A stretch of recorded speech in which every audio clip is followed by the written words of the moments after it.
Hello and welcome everybody to our ePortfolio webinar.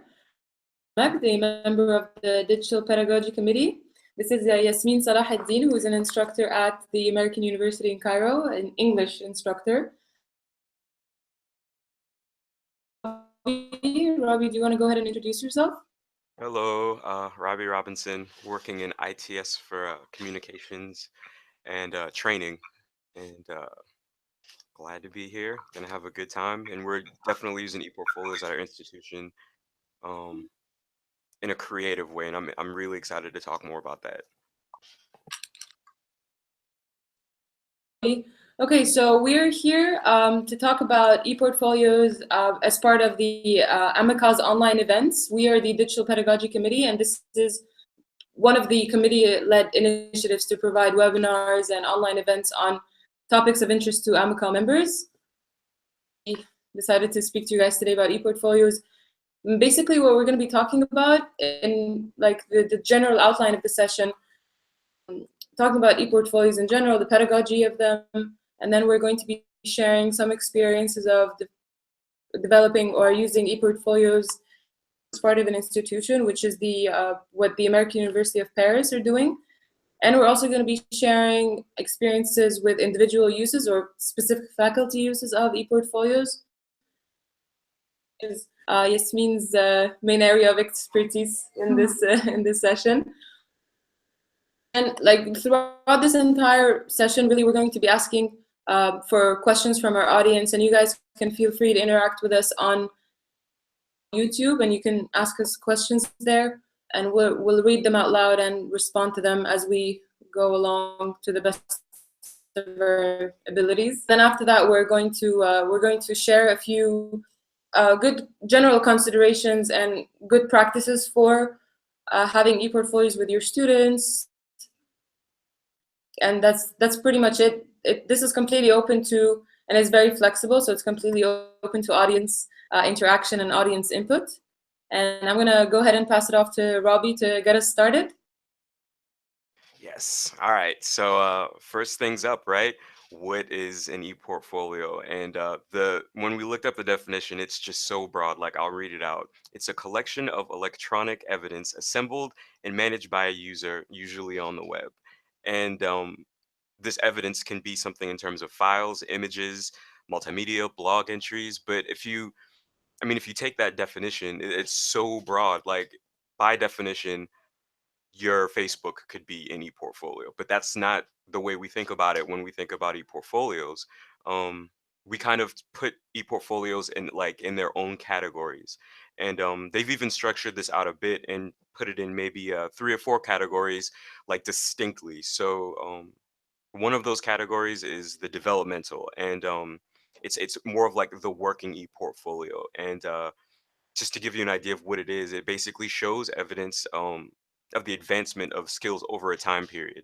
So you could think of any type of blog entry system or anything like that where you can kind of use questions and see the progress as the person goes along through time. That's one of the ways we can see portfolios. And then another one is through assessment. And I think this is the one that we're used to seeing more often in the academic setting. This is the one that I imagine a faculty member may use in a classroom, and so this one would demonstrate the skills and competencies in a very particular domain or area. So these would be something that you may implement inside of a classroom. Um, Another one, and this is more akin to the type of e-portfolio that we use at the American University of Paris, is the showcase slash career portfolio. And this one is more of it's more of a resume before the resume is made, if that makes any sense, right? So people would use their e-portfolio to collect all of the awesome things that they do at their university. To give you a perfect example of when you would want to do this. I remember being in college, and of course, I didn't start thinking about what I was going to do after school until school was about to end. And so someone was just like, "We need to go to your careers office." And they asked me all these questions about all the things that I'd done at the university, and I just couldn't remember anything. Like I was heavily involved, but I couldn't remember all of the things that I had done throughout my time there. And so I started compiling like a list, and this took days. And I kind of wish at that point in time that I had started an e-portfolio my freshman year to just keep track of some of the things that I had done. Um, and then on top of this one is after this one would be the a hybrid of these different systems. And this hybrid would basically allow you to mix and match the ones that I mentioned above. Um, but in terms of types, those are the main ones I could think of. And then there's also a large emphasis with all of these on self-reflection. I could talk days about it, but I think Nadine can talk years about it. Self-reflection when you're doing your portfolios is so important because she mentions this herself. Like it's mentioned multiple times, and a lot of emphasis is put on this because if there's no self-reflection, then you have to ask yourself, why are you doing a portfolio to begin with? If you're not learning anything, then why are you going through the exercise? And I feel like that needs to be handled before you choose a tool, before you choose an implementation. You need to know what your end result is going to be. Otherwise, you're not going towards anything. Um, but that's only like my piece. I feel like Nadine can definitely give a lot more to us than I can offer. So I'm a if Nadine's ready, give me a little nod. We can pass it over. All right. Robbie. Okay, so like you said, this idea of self-reflection is actually very important. And when we train our students to reflect and use e-portfolios, we talk to them a lot about reflection because sometimes freshmen, if they're just coming in from high school, they're not really involved that much with this idea of metacognitive reflection and reflecting on their own learning. We usually about how to reflect, what to really expect, what kinds of questions, like we give them guiding questions to answer. And I'm going to share a resource in a little bit, which is Edutopia's 40 reflection questions. I'm going to talk about them in detail when we start talking about our context and when we actually started doing this and trying it out at AUC. I mentioned this idea of the E in ePortfolios. Ashley Kehoe's model actually talks about how she changes this idea of E as a digital, because E is right now not very groundbreaking anymore. Where in 2018, E started, or ePortfolio started the day when it was starting to be very new. But right now, it doesn't just signify the digital format of ePortfolios. It more likely captures the pedagogy of experience, evidence, and engagement. And this is really what ePortfolios are all about. And experience basically comes from portfolios get learners to capture, integrate, and reflect on their experiences across time and across their academic dimensions or professional dimensions. And at the same time, this iterative process of creating an ePortfolio and reflecting is an experience. So this experience could actually build digital literacy, it could build self-efficacy and multimodal communication skills, sensory learner skills that we want to foster in our students form. This idea of evidence comes from the core element of ePortfolios, about them being really lending themselves to assessment, and that's by learners referring to their artifacts, referring to the quality of their artifacts and how that could enhance exponentially with expectations from the faculty and some guidelines from the faculty members. So that's a very good angle that she focuses on. And the last one is engagement, which is much the same way that experience is a component and function of ePortfolios. It's also engagement is also there. So through this pedagogy, we ask learners to deeply engage in that process of, or that iterative process of exploring their learning, their values and their skills, and even their passions, while curating their own academic engagements in there, be shared with possible employers in the future.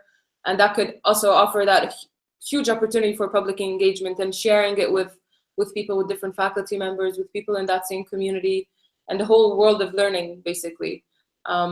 So I found that that's a very interesting addition to this idea of ePortfolio pedagogy.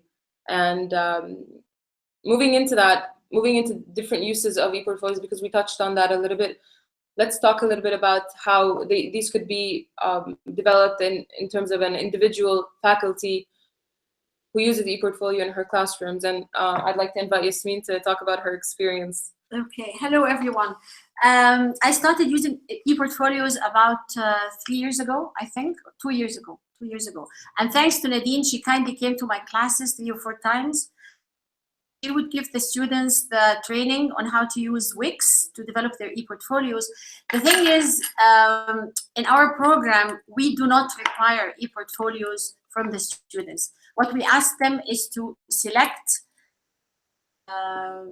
samples of the work, written work, and they hand in a paper portfolio at the end of the semester. Now, we never, and this is one of the challenges I faced, because my students, some of them would not be really responsive. They would not be portfolio because none of the other students are doing it. And they would say, this is just an extra thing for us to do. Why are you requiring us to do this? I say this is something that will be ongoing, and you will use it in your future classes when you go to higher levels. And it works at the end of the semester. They see the point. The thing is, how many times do I look at their e-portfolios? Now, in one of the programs, I taught level of students where they were required to present either a portfolio or an e-portfolio. And this counted for 16.7% of their total grade. They were supposed to submit samples of the work, all right, and they have to reflect. Reflection is one of the things that we require. Now, where this was one of the components of the program, the students were asked to, they were some things. The guidelines included the grades depended on completeness, whether they include the components that their teacher asked them to present in the portfolio. And mind you, we were 3 teachers teaching each class. So I would ask, present some of the work, and then 2 other teachers would do the same. The interesting thing is that the 2 other teachers did not require the students to present an e-portfolio. So they were asking for a paper portfolio, and I was asking for an e-portfolio, and that was a mess for the students, of course, because they had to meet all requirements. Organization and presentation is one thing. Written response to the module driving question. So there was a question that they had to respond to in the portfolio, and reflection on what was learned. As you said, Robbie, that reflection is, of course, a key component. And ever since I started using portfolios, not e-portfolios, a long time ago in the 90s, when the concept of portfolio was presented, and I was giving teacher training, and I was also training school supervisors on the use of portfolios. And the definition that we always used to be, it's a collection, it's a selection of a collection with reflection. So all 3 aspects had to be included in a portfolio. And now we're moving into this digital age with everything that students have to, and the students are so much adept with technology than myself, for example. And the interesting thing is that Nadine has introduced Wix. Now, other people in other departments use Google Sites, right, Nadine? Yeah. Google Sites. Okay, but Nadine told me that your students don't need sites at this point, because it's what you want them to do is something very simple. You need to go into the complications that we have for the Google Sites. So exactly, because I feel like Google Sites sometimes, for whoever is familiar with Google Sites, the older Google Sites, now they have the newer version, but the older one, when we started having this conversation, was a little bit, it kind of requires a certain learning curve so that you can start adding pages and linking to other pages and adding content. So there are a lot of steps that go into the process, and I feel like a site is basically supposed to be there for more or less static content that just stays there, and the ePortfolio is itself to a lot of iterations and a lot of revising. And when I was looking at the different technology or different platforms that you could use to do that, I found Wix and Weebly. Wix has a lot of very visual things that really attract the learners. It's very, very simple. It's pretty, like, a lot of the students really pick it up on their own. They almost never ask me any technical questions or have any technical difficulties with it. The basis according to why we chose it. It has the things that we needed. It has like adding text. It has things like adding different visuals so that they can include their artifacts. It has things like adding Word documents or PDFs, so they could also include the of their artifacts and reflect on them. I see that Dimitris says that he isn't very happy with our Wix choice, and I asked him, and he said, "Don't get me started on Wix." So I would just really like to get his input a little bit on why he thinks that, and I would be happy to share. I'm not saying that Wix is the best thing in the world. I'm just saying that we looked at it, and when we evaluated it, it gave us what the technical things that we needed at that point in time. And yes, they are public, Demetrius. The students share the link with their professor. Either they make her as a collaborator if they want to keep their work private and not have that live or published on the web. But a lot of the times, I think most of the students really just don't have a problem with having it as a public link that they share. Sometimes they share it with each other in the class, so they give them each other feedback. Guided process or graded process where they give them each other feedback, but sometimes the students just classmates are doing, give them feedback, maybe get ideas, bounce ideas off of each other. So that's been a very interesting process when we tried it out. And I want to say that this idea of the challenge of students not buying in too much in the process or not giving it that much attention, because it's a multi-section English course. And that multi-section course has one syllabus that is decided by the department. And in that syllabus, there is a common grading rubric or grading policy that is applied throughout all the sections. And she has 16%? No, not in the program teaching, and now it's 10%. Okay. So I put 5% for the Wix, and the other 5% goes into their everything else that they do. Exactly. Now this semester, because I didn't do eportfolios because my students were engaged in an online collaborative course with the class in the States. So I gave this 5% to their coin program. Okay. Great. I think until Dimitris gets back to us about why he doesn't like Wix, we can go ahead and talk about some institutional models of how universities or higher education institutions are implementing eportfolios at more of a curriculum level versus an individual professor level. And that's the model that American University of Paris is following. So I think about your experience and why you guys decided to do that in the first place. Yeah, so well, just to kind of like piggyback off of what you said before about Wix, as a general rule with technology, like there's no perfect solution. I don't even care what your requirements are. There will never be a perfect solution, and you do the best you can with the requirements you have for the tool. If your goal is A, B, C, and this tool can only do A and B, perfect. But there's no unicorn in the room that does everything. Otherwise, everybody would be using it. But everybody's requirements are different. Everybody's university is different, and I think it's important to for anybody listening to this, thinking about going forward with choosing an eportfolio tool or technology, definitely pick one that meets the most of your requirements. And I say most because like all of them is super hard and super difficult. So just be flexible with that idea. And before I even jump into like how we use it as an institution, like hearing Yasmine's story, like I kind of have a few questions, like one or two questions, if you're okay with answering them. Are you cool with that? All right, cool. So the first question I have is you mentioned the challenge of like just getting the students motivated and getting them really willing to do it, especially when their peers are on the other side doing something completely different. And they're just like, why are we using it this way? I kind of want to know if you have any other challenges that you may have faced, just so anybody else wanting to implement it at their institution just has a heads up of just like, okay, so let me mitigate these things right now because I'm applying it the same way that you did. Any challenges? Okay. Actually, unfortunately, my colleagues are not really enthusiastic about it. Even when I gave a presentation, they said, "Oh, that's cool. That there was only one other teacher, Afaf, will go and give her students use eportfolios, but this was only one teacher. Now the rest, our boss, our director said, we are implementing so many changes. Eportfolios would be something an added. She didn't say burden, but I mean this is something that she could.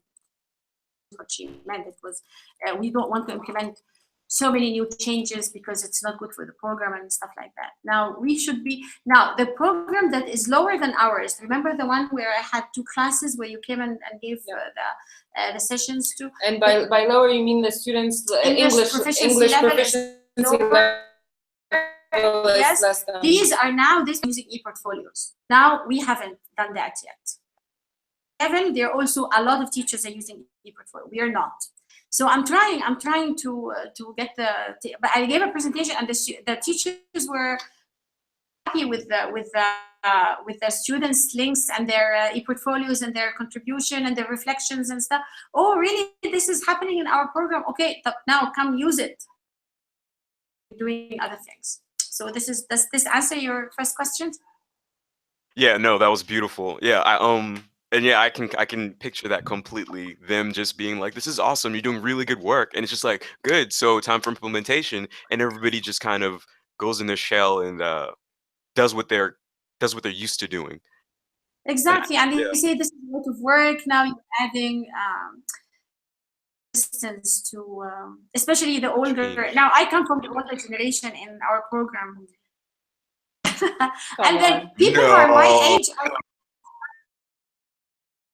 resistant to change. I love to try new things. I love to apply new stuff, and I think I try to tell my students this is going to be helpful for you in the future when you look at your portfolios. And there was only one student that was interesting. One student who said, I know about eportfolios. I used it in IEP, English program that is lower than our level. So she felt that she had an advantage because she was able to use it. All right. I want to take a moment here to very quickly answer questions from our audience. Demetrius is also asking if we can show us the eportfolios, and Demetrius is saying if we showcase these anywhere. So these are more or less in the same domain of the question. So I'm going to go ahead and share the answer to that very quickly. Regarding the students themselves sharing their eportfolios, they're free to do that since it's their own work and they have ownership of their. But regarding us sharing the eportfolios, we already took IRB and we have the consent from the group of students that Yasmine was teaching last year. Because we talked a little bit about that in the last AMICAL conference in Thessaloniki in Greece. And we shared some of their work, and we talked about the implications of using pedagogical and technological implications of using eportfolios at the. So we do have permission to show some of these, and we have time. We could showcase a couple of them later on when we cover most of the points that we wanted to. Okay. All right, cool. And I have one more question for you. This may be like an involved question, so be ready. All right, so if you, like looking at the entire process of how you implemented it, if you could do it all over again, what would you change, if anything? Like, what would you do differently? Are you asking Nadine or No, asking you. me? Asking I'm asking you. So you're the star. Well, that's an interesting question. Okay, change is the frequency of asking them to reflect on, because what I have them reflect on is the learning outcomes. To what extent have they been able to achieve the learning outcomes? So the frequency, when I do it 3 times a semester, I feel that this is a lot for them because I have a lot of other things to cover. And I feel that they are not yet ready. They haven't grasped the idea of how to reflect well on their own learning. So maybe I should provide enough practice go into their eportfolios and doing their own reflections. This is one thing. The other thing is, another thing. She has students call her. She's one of the really good teachers that gives the Dude, students. right. That is so cool. And I forgot. You said you say something thing. that I forgot what it is. Change anything?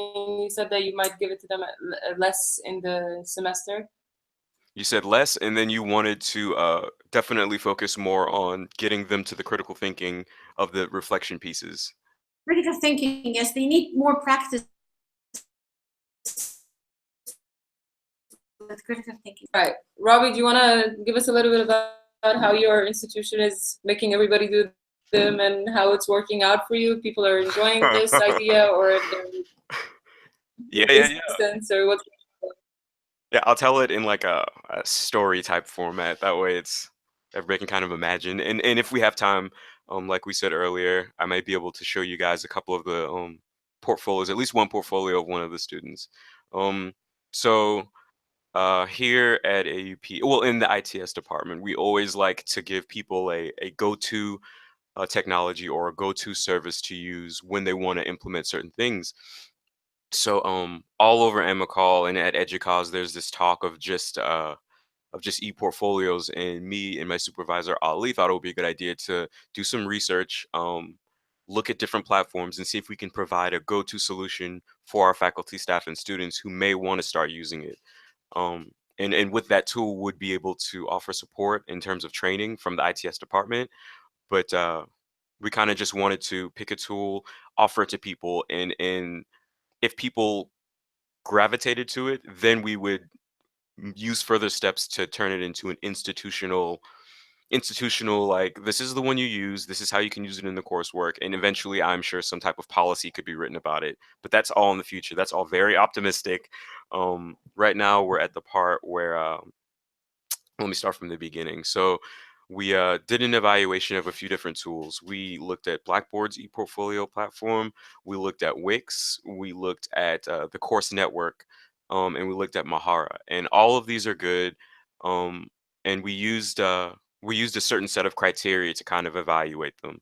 So we wanted to go through and just kind of make sure that each one, well, the one that we chose was intuitive, meaning that whoever used it could just kind of quickly pick it up and use it without a lot of training or support.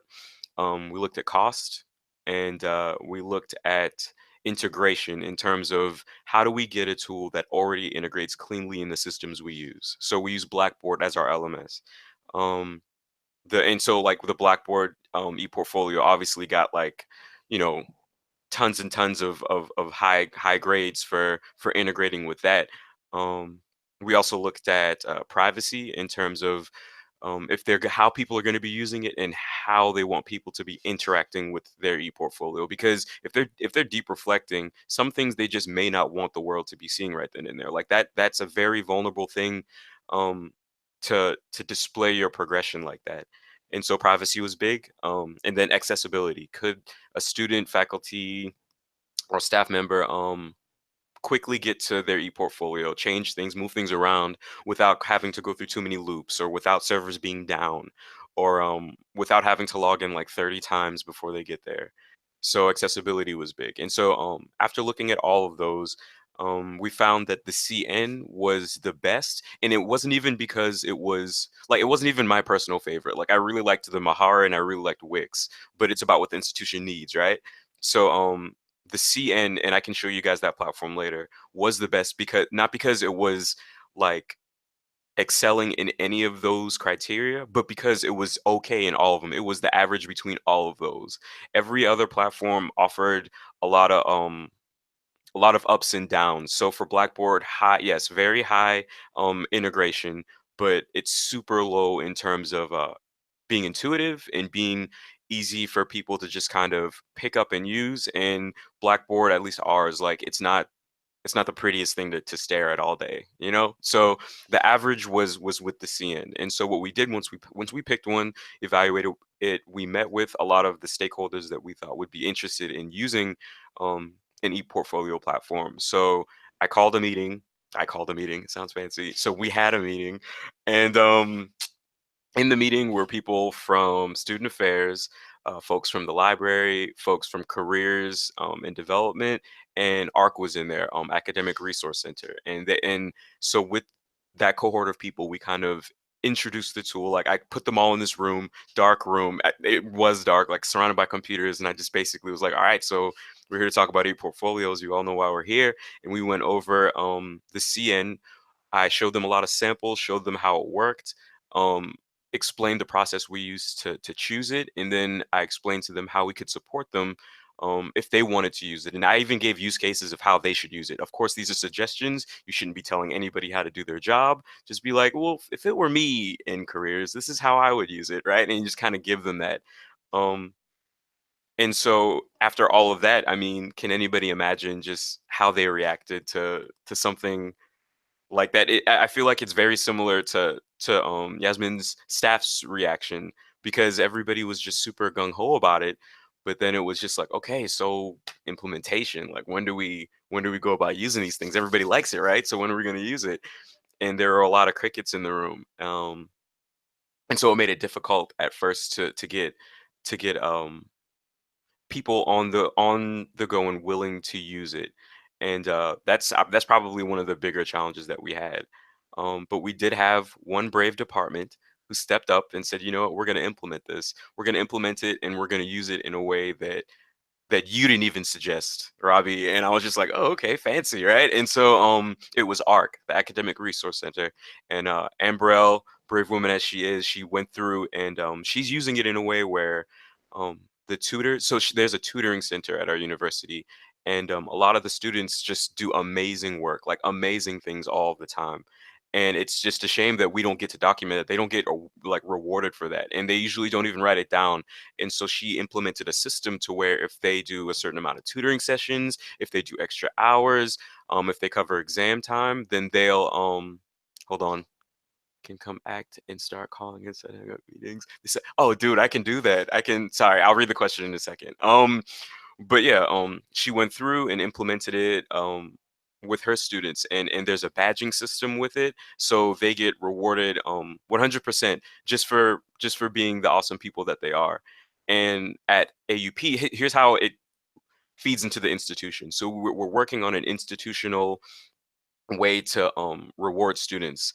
Um, and it would be like an official document from the registrar's office acting as a transcript. So anything that they've done in terms of volunteer work, student services, any clubs that they're a part of, all of these things would be an official thing from AUP that they can then take and give to employers and be like, well, yeah, here's my GPA and my transcript, but here are all the other things that I've done for the university. And so how we're incorporating the eportfolio in this is it can be one of those criteria, one of those competencies. So what Anne could then do is what the ARC can do is take all these accolades, all these badges, all these awesome things that the tutors do, and they can apply those badges, all of those things that they've done, to their official transcript. So it's now feeding into an institutional process, and it's not being forced on anybody, and it's being used in a way outside of the classroom, mostly for student workers. So and that's just a very different implementation that I imagine um most people would want to because it would want to use, because it almost acts as like a pre-resume, right? Like most people, like the biggest question was, why would we use this if we can just use like another platform like LinkedIn? And that's a good question. But I feel like, to answer that, I feel like when people use LinkedIn, that's an official thing. Like people are looking at that as soon as you're up there. I'm getting emails right now saying 6 people have searched for you on LinkedIn. And for me, that's a little scary because I haven't looked at mine for a bit. Like I don't know what's up there. So for students that are going through a critical thinking process, or students that are not sure if they want the world to know about what they're doing yet, or the format that they want the world to see it in, I think having an e-portfolio before they introduce themselves to the world is a beautiful way to kind of just test drive and get things in order before everybody sees it. So that's how we're implementing it. And ARC is definitely leading the charge, and we're giving as much support as possible. And I'll keep you guys updated with all that. There seems to be a couple questions though, and I guess I should touch on those before I move forward. So let's see. There's one that said, "Is this a real question?" Probably.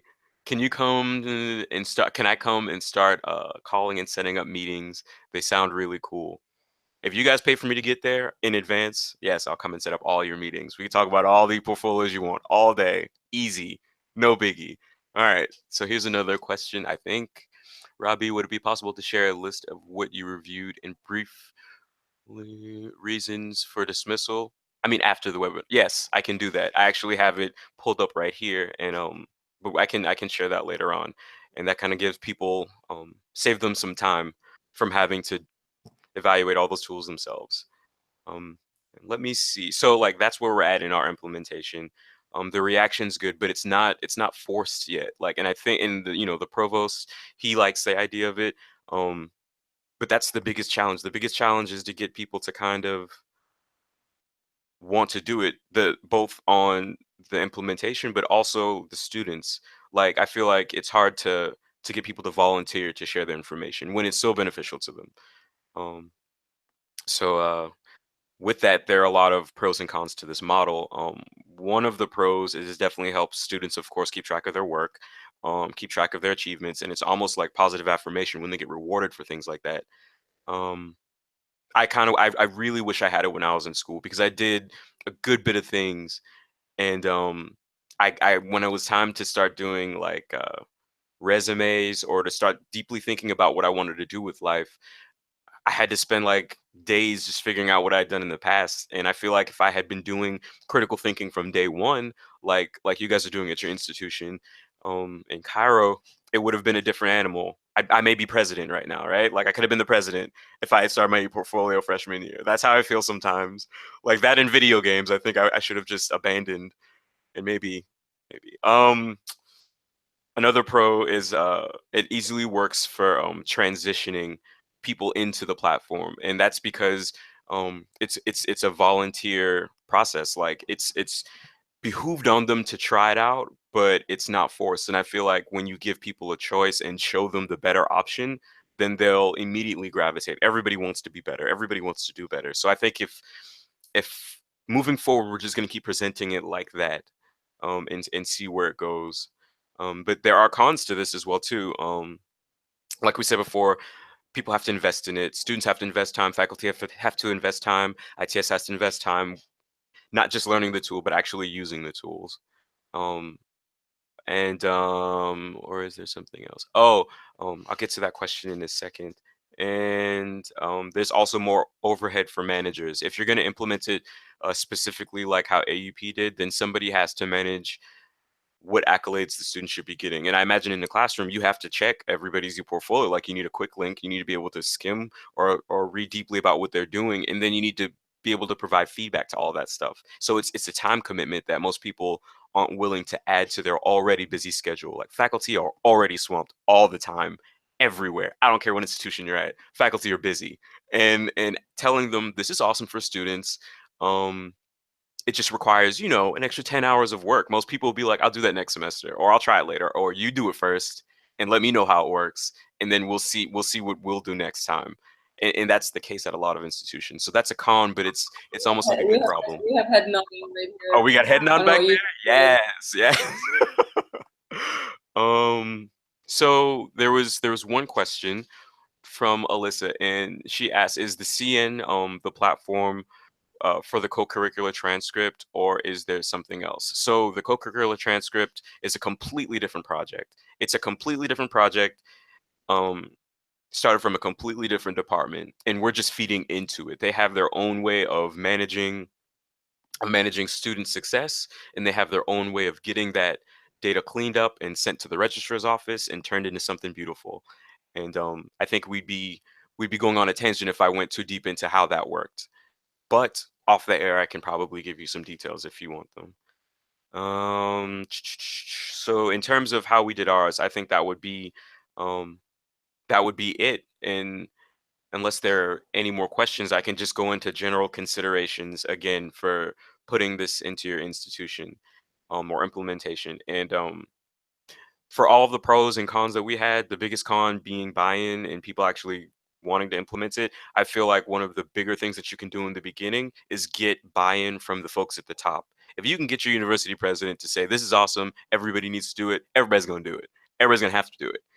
President says, update your email signature, everybody has to update their email signature. You know what I mean? Like, if it comes from the top and is supported from the top, at least from the provost level, from the managerial level, then people are what's a good way to say this, inspired to comply to what the university is doing. And with enough people, I feel like that'll create enough of a groundswell to make it cool. Like, you'll be yeah, I know people are making faces like eportfolio is cool, but no, like, just the fact that when people are presenting and showcasing what they've done in their classroom, you don't want to be the only faculty member that just hasn't done anything. Like, you don't want to be that person. And if 90% of the people are doing eportfolios and making it work inside their classroom, regardless of how they started or we're motivated to do it, I feel like it makes more people want to buy into it. So getting institutional approval from the top is huge. Another consideration for any type of ePortfolio implementation is if you're doing it across different departments and not just in your classroom, definitely know how all the departments work and how they would use it. You don't want to go into a meeting with all these departments and be like, here's a gift of how to use it. And they're just like, we would never use it like that. Why am I here? And it shows that you don't care enough about their department to even get their usage correct. So it's always good to know your constituents, always good to know the departments, always good to know, even from the student's perspective, why they'd want to use it and how they would need to use it. And if you can meet everybody halfway, then pulling them to your half of how to use it will be much, much easier. Another good consideration is to test your ePortfolio solution out on a focus group. And this is harder to do in a classroom because your focus group is the class, right? Like it's hard to pull students from the class outside of class and be like, this is how you should be, like, use the portfolio this way and tell me how you want to implement it. For our use case, it was easier because we could just pull not random students, but students we know would give good feedback and kind of just show us if it was the tool that they would want to use. And you know, with that, there was mixed feedback from all of the students, but in general, we found that it was easy enough for them to use and they continue to use it without us having to like watch them or tell them. So but I mean, if Nadine, do you have any considerations or anything? And if not, then I can so I'm actually like reading like my fake agenda, so that's why I'm not looking at the screen right now. Good practices for students. Yeah. I would say that like I like that idea of top down because it kind of like, I don't want to say enforces, but it gets people to pay attention to that kind of institutional shift. But I would, as an educator and as somebody who works in instructional design and with faculty, a lot of the times we feel that when these institutional directions are given top down without that much or digging deeper into the benefits of that and just telling people and really getting their input and getting their feedback on how that would benefit them as individuals, either as educators or as students, people really don't believe that much into it and don't go ahead and do them at all if they don't believe in them. So the buy-in, I think, has to come from being inspired and really believing in that benefit and looking at it individually and looking at what the stakes are basically from investing this much. And higher administration have to be convinced for them, for the faculty and for the students. Okay, if they're not convinced that they tell them you have to do that or this is a good idea, and they themselves they will not, because in our case, not everybody in higher admin are really convinced that ePortfolios are good, and that's why we are not implementing them. See, I agree with that so much. My original idea was just to put all these people in a hot room and be like, all right, you're gonna pick one and you're gonna agree on it, and then you can leave. But that didn't work out. It's probably illegal. There's another question, and then after this one, I feel like there's a lot more that we can talk about in terms of implementation when it comes to reflection. Like, I feel like that's a huge thing. There's a deep reflection is huge if you want students to really buy into it and get something from it. But let me check out this question. Excuse me, I'm a slow reader. All right. Can you please show us some of the platforms that you're talking about?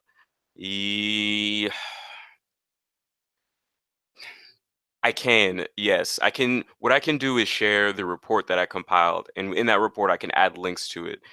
I just because of time, like if you want to see me fumble around, you're gonna see me share a screen, try to log into all of these things, and demo each of those. So what I'll do is I'll share that document later and share the evaluations, and then that'll give you the opportunity to look at it at your leisure and not have to be just as rushed like I'd have to rush now. Um, I will be able to show you CN though if we have enough time towards the end. Thinking about revenue. But yeah. So I may add one more started 2.5 years ago. The very first time, we didn't really think that students, or we didn't consider whether students are familiar with this idea of metacognitive reflection or not. And like the purpose of doing the ePortfolio is basically the students reflecting on which they have or haven't reached each of the learning outcomes of the course. Or the whole sort of template that they follow is each learning outcome, and then they reflect on that specific one for all the 7 outcomes of the course. Actually, they weren't really getting this point of deep reflection in that way. They were sort of asking questions of like, what do you really want us to do? And they weren't, and even when they did reflect, they weren't really. So we kind of decided to share this resource with them, and it's an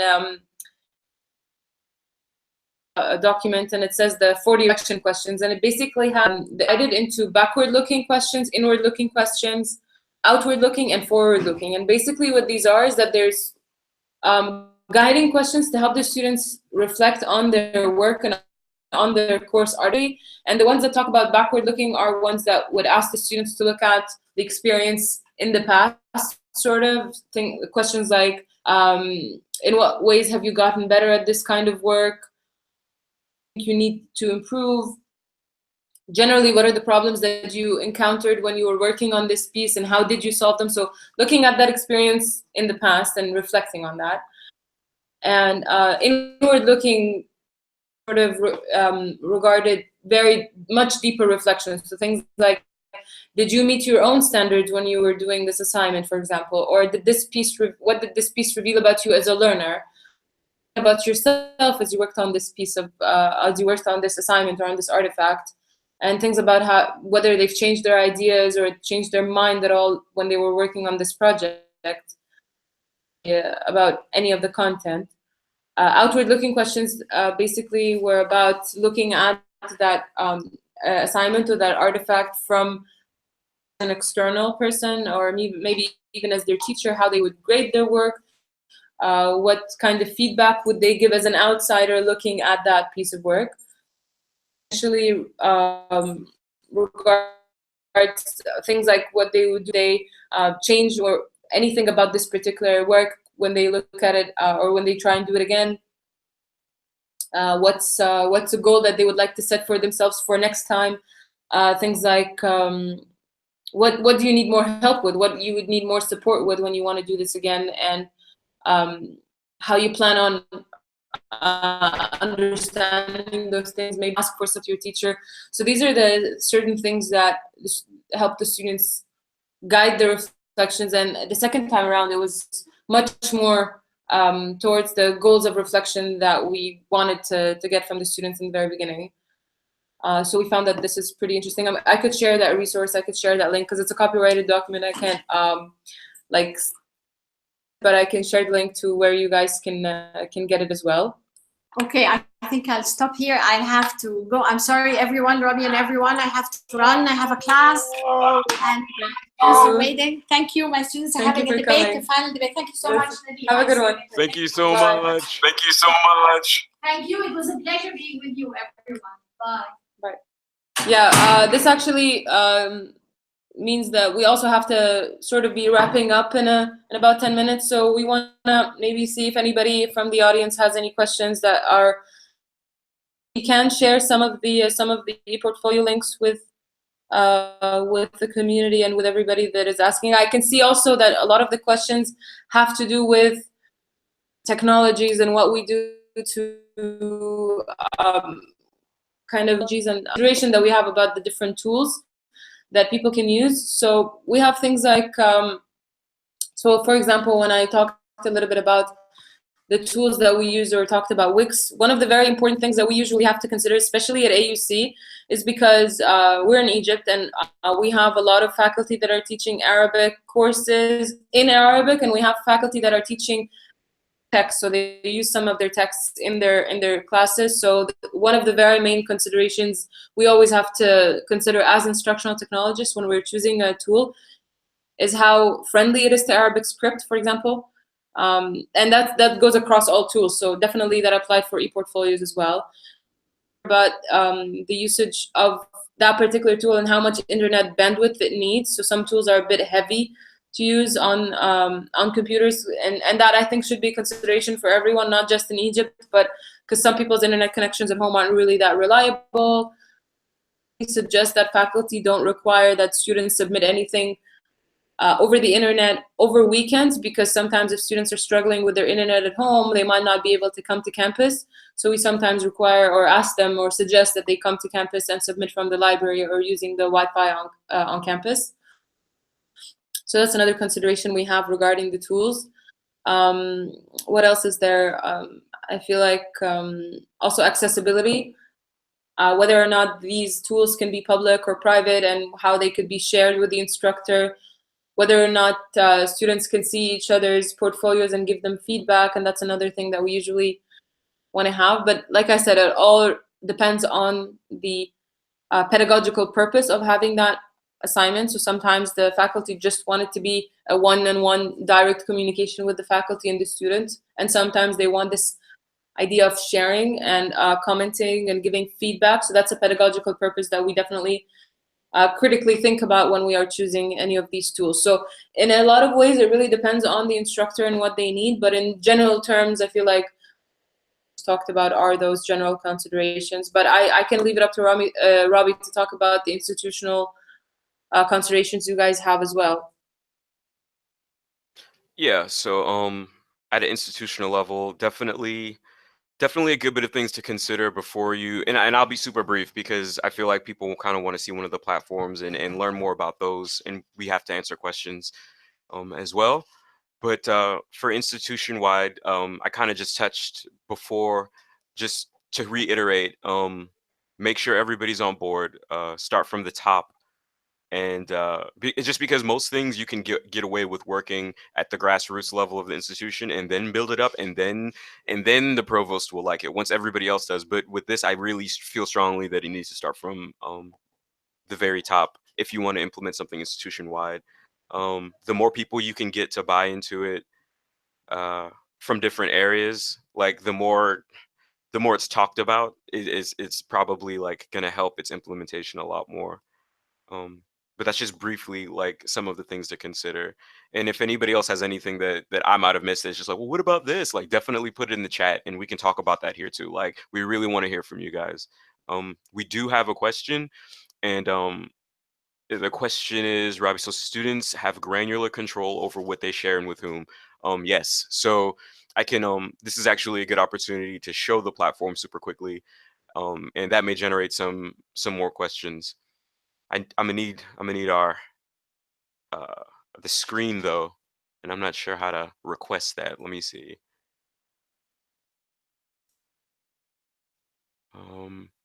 And Alex, just kind of give me some notification whenever it's my go to share the screen, and then I can show them an eportfolio, like a completed one, but then also how ours looks.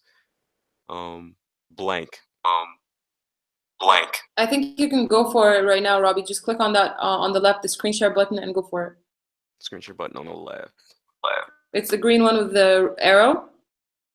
All right. Cool. Let's not do this window in a window thing. All right. So here we go. Are you guys seeing my screen?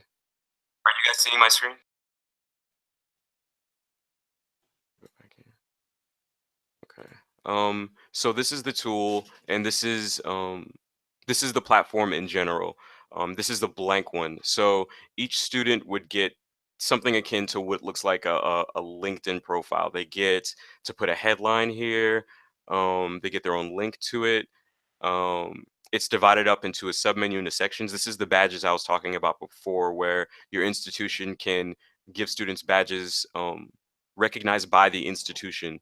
So they can get that type of, like, it gives credibility to whatever they say that they've done at the university. So if your institution does decide to implement this university wide, then you can, or department wide even.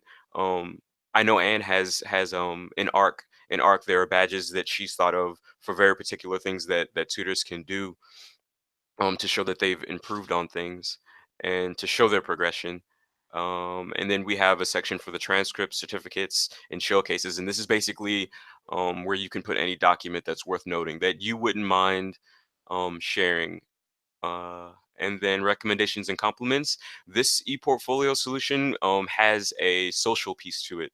So other people who are using the CN can also interact with you and say, oh, well, you know, it's almost similar. I think LinkedIn has a very similar feature to where other people can interact with you and say, oh yeah, he's definitely awesome when it comes to X, Y, and Z.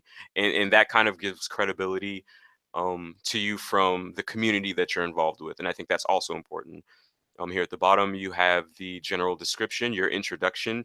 It kind of reminds me of, you remember on Facebook where they added the about me section and then everybody just kind of went crazy about who they were as a person. I feel like this is a good place to do that, but then also to practice on what you would put um in your actual resume or something like that. This is basically what you would want people to know about you, but also it can demonstrate your goals and everything else that you would want people to know about your ePortfolio.